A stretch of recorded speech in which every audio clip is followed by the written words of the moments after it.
Two-man game, TMG, get the news fast, AMG, game of two boxes. Name two boxers that hit as hard as this. Yeah, we're cutting to the truth, no, there ain't no narrative.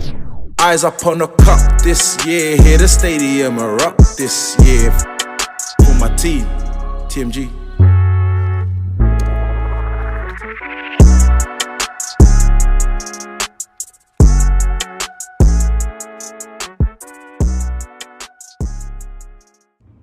Welcome to the Two-Man Game podcast with myself, J.A. and TMG, your boy Mello. It's been another week of sporting intrigue. Just tell them what episode is, they don't know. Yeah, it's another week of sporting intrigue, introducing you to episode 79.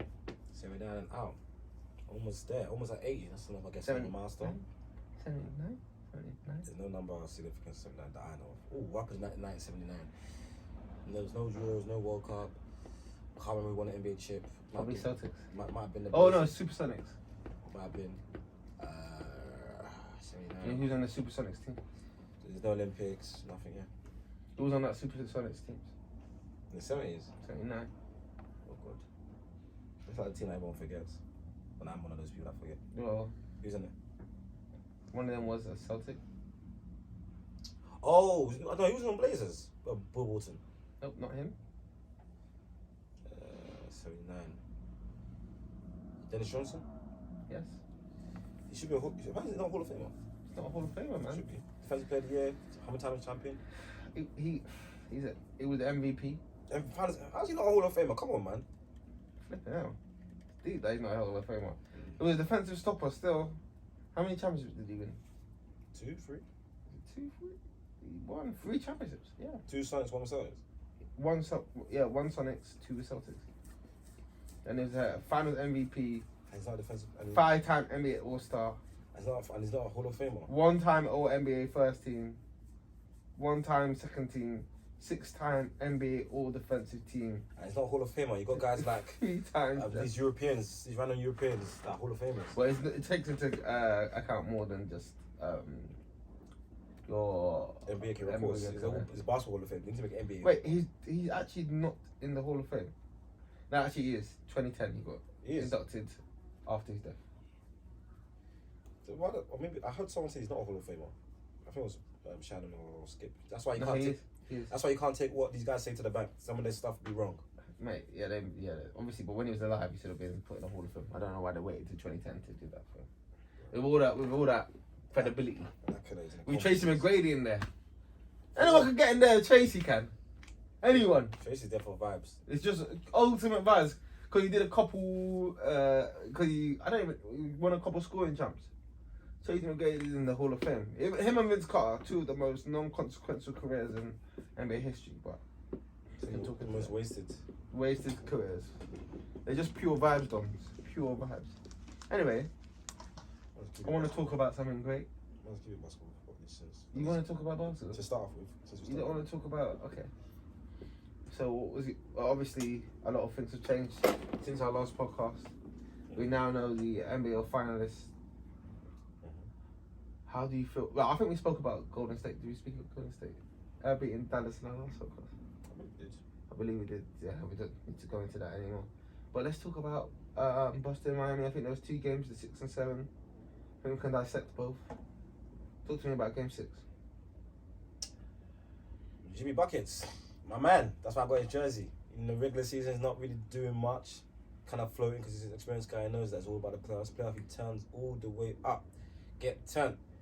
And he had a game for the ages. Had a signature game. One of the great NBA playoff games. 47 points, 9 rebounds, 8 assists, 4 steals, 1 block. 8 the stat sheet. He was so efficient as well. 50% from 3, 55% from the field, 11 out of 11 from the free throw line.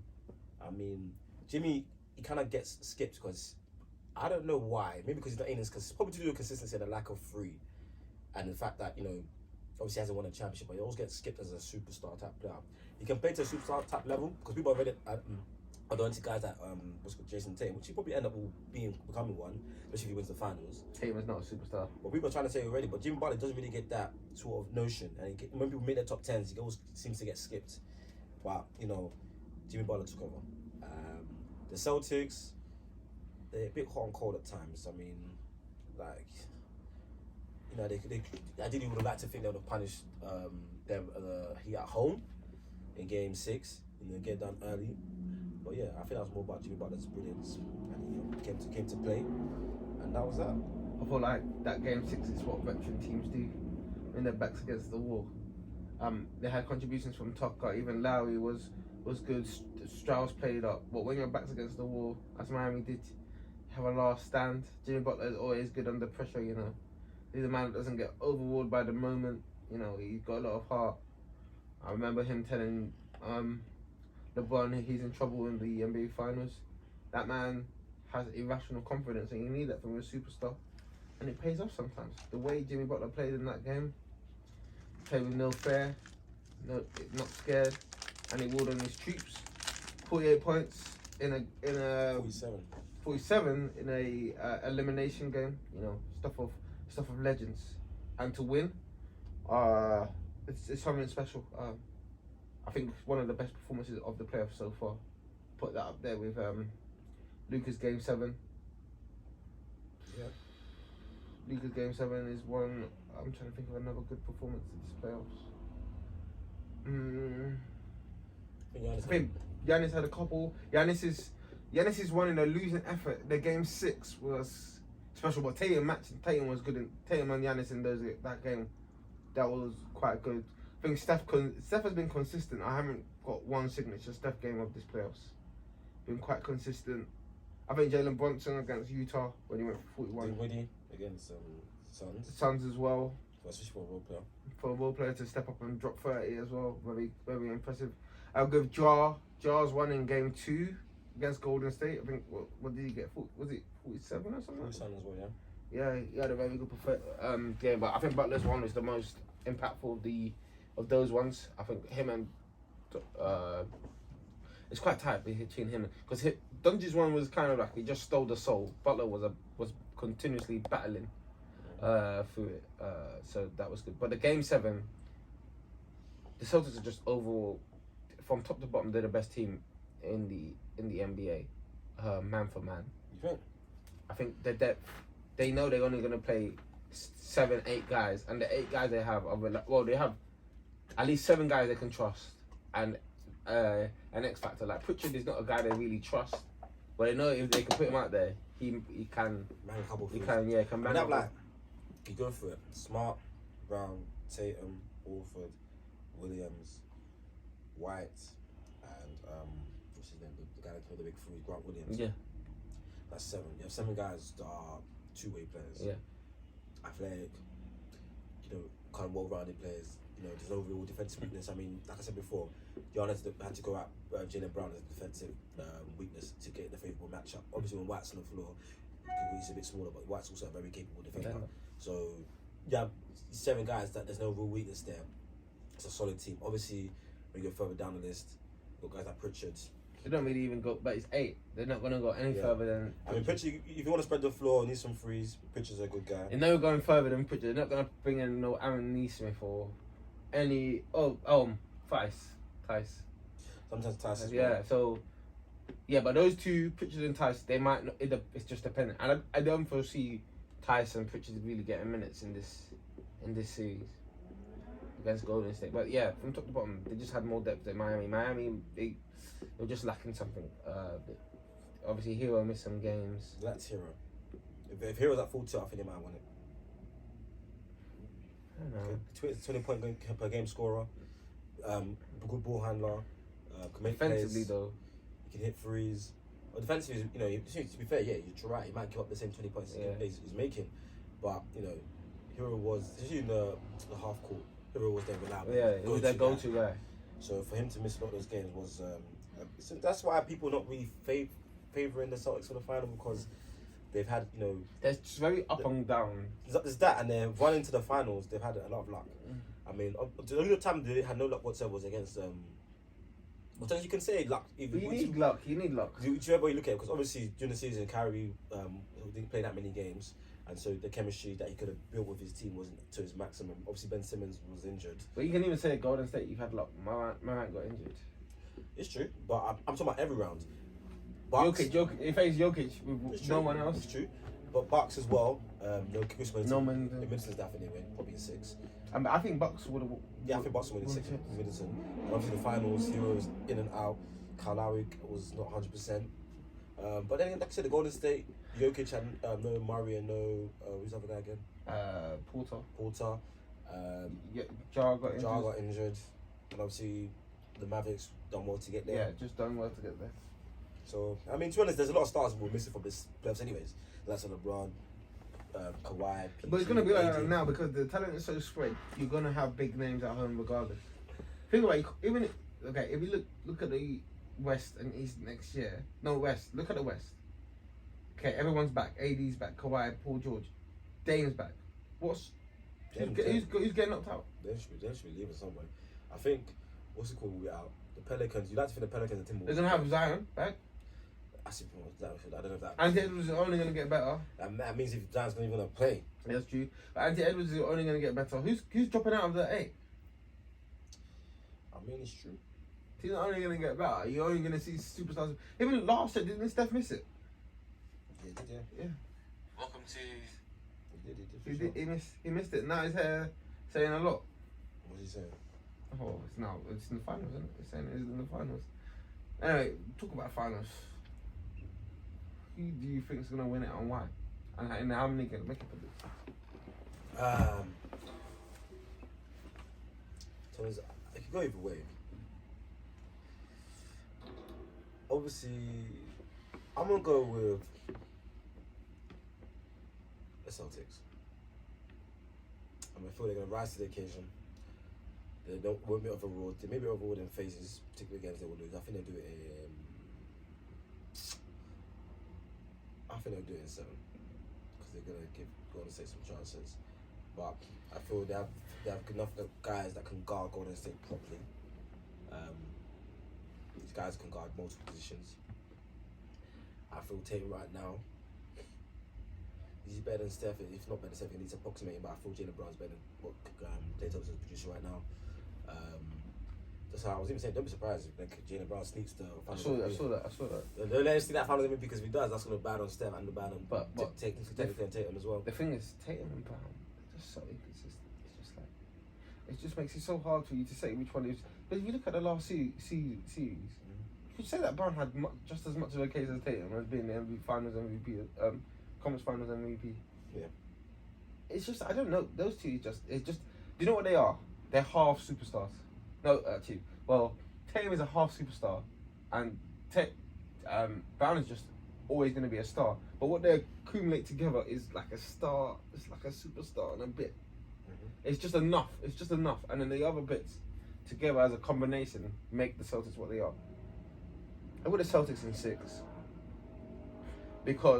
but I thought the Warriors pose a lot of problems for them defensively because the way the Warriors play basketball is different to how anyone else plays it. It's random. It's movement. It's off the ball. And as much as the Celtics are good on-ball defenders, this is a whole different beast. This is something you haven't seen. We're seeing Giannis, who's just gonna... Giannis, you've seen a lot of iso ball basketball so far. You've seen Kyrie use iso ball. You've seen KD iso ball. You've seen Giannis, which is get to the rim, iso ball kind of basketball. Everyone has to earn their own shots. Jimmy Butler earns his shots. There's nothing easy. The Warriors make a lot of easy baskets. It's going to take time for them to acclimatize to what the Warriors basketball does. So even though I have the Celtics winning, I'm extremely worried because if they don't win if they don't get a split on the road, they're in big trouble. They're in big trouble. If they don't win or get a split in these first 2 games, they're in big trouble. But I believe the Celtics will win this game 1 because the teams that have posed Golden State the most problems are teams like Memphis, which are long and versatile defensively. In that series against Memphis, when they went big, which the Celtics already are going big, because they got Holford, they got Robert Williams, they got Grant Williams, who's kind of a big guy. They're gonna go big, They're going to cause them problems inside. They're not going to just out-rebound teams. So that's where I believe the Celtics are going to win this series. You're going to see a lot of Marcus Smart on Curry, Brown, and Clay. They're going to not guard Draymond Green, which is going to pose problems. And when they go to their pool party lineup, which is Poole, Curry, Thompson, that's where I feel the Celtics are going to capitalize on them, because you can't hide all of those people. We can't hide well, two of them, Curry or Poole. Like, the Celtics have people that are capable of scoring from all their spots. Horford can get your cheeky 15. Smart can get his own shot. Brown can get his own shot. Tatum can get his own shot. Yeah, Brown will kill Poole. Yeah. So it's not Poole to not Brown. So Smart will definitely Brown, but Smart will kill Poole. So who's Poole guarding? Who's Curry guarding? That's the thing. Yeah. Yeah. That's the issue that they're gonna have on that end, and that's why I just feel the Celtics are gonna win. But I hope that I see a lot of Kuminga in this series. Iguodala, those kind of. If Iguodala's back to fitness, I don't think, or he won't be at full fitness. It won't be at full fitness because he's lacking match. But I heard he's play. Yeah, if you can play big minutes in the game, then yeah, you may see a lot of him in Kuminga, and that. You might even see Moses Moody and such guys. Well, Moses Moody, don't know who he is, but fair enough. But Poole, those guys, Poole, Curry, that lineup, Wiggins, I think Clay and Draymond, that I find. Yeah. The thing is, the Celtics could definitely capitalize on the mismatches that will be favourable to them, because Poole and Curry, especially Poole, I mean, they're not really guarding anybody, and they'll just hunt them down. Brown and Tatum, when they're on their game, they have two formidable guys to go up against. Like I always said, I'll say that at the start of this playoffs, these guys give you an extra 10%, which links to their ability and performance, which obviously links to consistency of making the right decisions and become better playmakers and becoming more efficient. Then you got two guys who have superstarish potential, especially Tatum.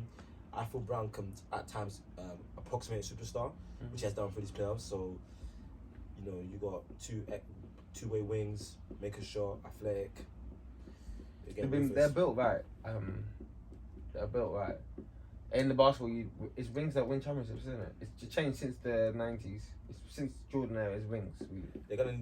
For the future looking, they're just gonna need to get someone to potentially replace Horford as he ages. People say Grant Williams, but they're gonna need another that kind of biggish guy, like a 6'5", 6'6" plus, or maybe even. But you need a versatile. The thing Horford does is versatile enough that he can actually defend. If you look across the league, there's not many guys that are built like Horford that have the profile to defend like him. True. So quite unique, but I'm sure you can find someone similar. If you look around the league, there's someone. There's always someone. Yeah. There's always someone. Capella like, or I don't know. I'm sure they'll find someone. And the thing about the Celtics, they're so lucky that Tatum and Brown, they didn't get the cap. They didn't meet the requirements to get the Supermax. Because if they did, it'd be very hard to build this team. For sure. It'd be very hard to build this team. Think about Jaylen Brown's on a 4-year, $100 million contract, which is miniature compared to what Donovan Mitchell, Trey, Jar's gonna get, even what Zion and Luka are all getting. Even Tatum, he's not even really on the Supermax. Can you imagine? And they're saying this guy's a superstar. Is the inconsistency that kept them back, man? It's unfortunate. It's unfortunate. But do you know what's so ironic about this series? This series is all linked or interconnected to the Brooklyn Nets. Oh, yeah, both sides there. Kyrie played for Celtics and KD played for Warriors, and obviously the Celtics beat Kyrie and KD this season. And either way, one of them's going to take a hit because, if Celtics win, people are like, why did Kyrie leave? If the Warriors win, they already won before KD came. They won after you came. It's actually mad. So they both left, and both the teams they left got to the finals before them. Boy, they don't need you. I mean, what impact are you having? And they got swept in the first round to stop it off. A lot of superstars got a lot to their name. Harden as well looks. Oh, if he did a list of guys that came off this playoffs looking bad,